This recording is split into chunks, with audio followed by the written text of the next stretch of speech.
nature of the Great Seal is so mysterious that some believe that it came from a supernatural force.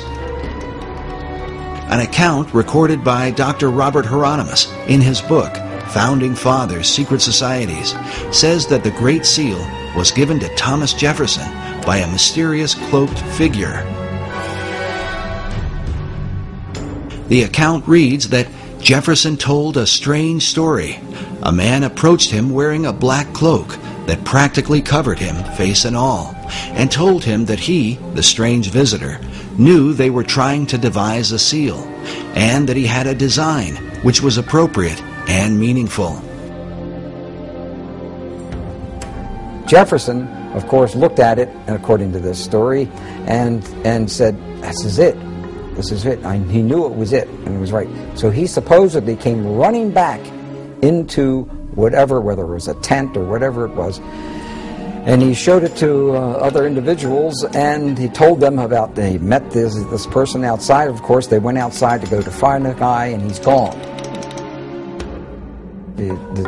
So supposedly we'll never find out who designed the Great Seal of the United States. While Dr. Hieronymus admits that he is skeptical about such stories, there are others who claim to believe them to this day. Perhaps it has something to do with John Adams, who was on the first seal committee with Thomas Jefferson. According to the written account, John Adams was there when this bizarre event took place. Oddly enough, the Adams Memorial in Washington, D.C. is adorned with this mysterious cloaked figure. Perhaps it's just a coincidence. The American $1 bill is full of magical symbolism. Many people know about the magical significance of the design of the Great Seal of the United States, yet they only know half the truth. We have been told that the seal of the United States is merely a coat of arms, or what is called a layman in magic. It is true that the Great Seal is a layman or coat of arms that represents uniting the original 13 colonies into one country. Yet it is more than just a layman. The coat of arms is only half the story, albeit the only story you know. Let's look at the major magical symbolism found on the $1 bill. Looking at the obverse or front side of the $1 bill, our eyes land directly on the image of George Washington, and we are immediately reminded of his Masonic heritage. George is framed by the Greek letter Omega.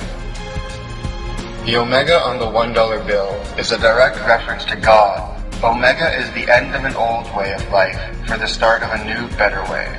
On the square on the Treasury Department seal, there are 13 pentagram stars. The most frequently used symbolic reference found on the $1 bill is to the number 13. Through the Hebrew system of gematria, letters are broken down into numbers. The words love and unity both equate to the number 13. Found on the reverse or back side of the $1 bill is a wealth of highly significant magical symbolism used in Western Kabbalistic ceremonial magic. On the center of the bill is the only English phrase used on the reverse side. It reads, "In God we trust." "In God we trust" came from a hymn or invocation to the American people by Aleister Crowley. It is an invocation to manifest the new aeon or age and drive America and the world into independence. The real magic takes place on the Great Seal of the United States. On the obverse side of the Great Seal, there are 13 stars above the eagle's head, 13 stripes in the shield, 13 leaves on the olive branch, 13 arrows in the eagle's talon, and then 13 letters in the phrase E pluribus unum, which makes for 2 points on either side of the eagle's head, for the 6 points total of the hexagram. Furthermore, the 13 pentagram stars are united into one hexagram star, symbolizing unity of man or woman with the universe, the unity of the macrocosm and the microcosm. As above, so below. As below, so above. A pentagram represents the microcosm, which is related to a human. A hexagram represents the universe. When a hexagram is superimposed over the pyramid, the letters A, S, M, O, and N are connected. Looking at the reverse of the seal, we are again bombarded with 13. There are 13 letters in the phrase annuit coeptis, and 1, 2, 3, 4, 5, 6, 7, 8, 9, 10, 11, 12, 13 steps in the pyramid. The truncated pyramid with a capstone floating above is also a symbolic merging of the microcosm and the macrocosm. The base of the pyramid represents the microcosm, or human, and the eye in the capstone represents the macrocosm, or universe. The same eye is found on statues of Buddha as his third eye. This is the eye of Horus, the all-seeing celestial eye. The pyramid is a representation of a person sitting in meditation. The capstone or keystone represents the brain. A capstone united with the truncated pyramid to make a complete pyramid represents uniting with one's pineal gland. And of course, many of the people who are into the New Age are into astral projection and in contact with these spirit beings, and there really are spirit beings out there.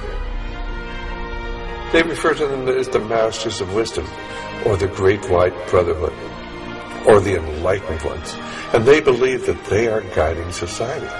These are actually demonic forces and demonic beings, and of course they can materialize and disappear. The average individual says, oh, that can't be true.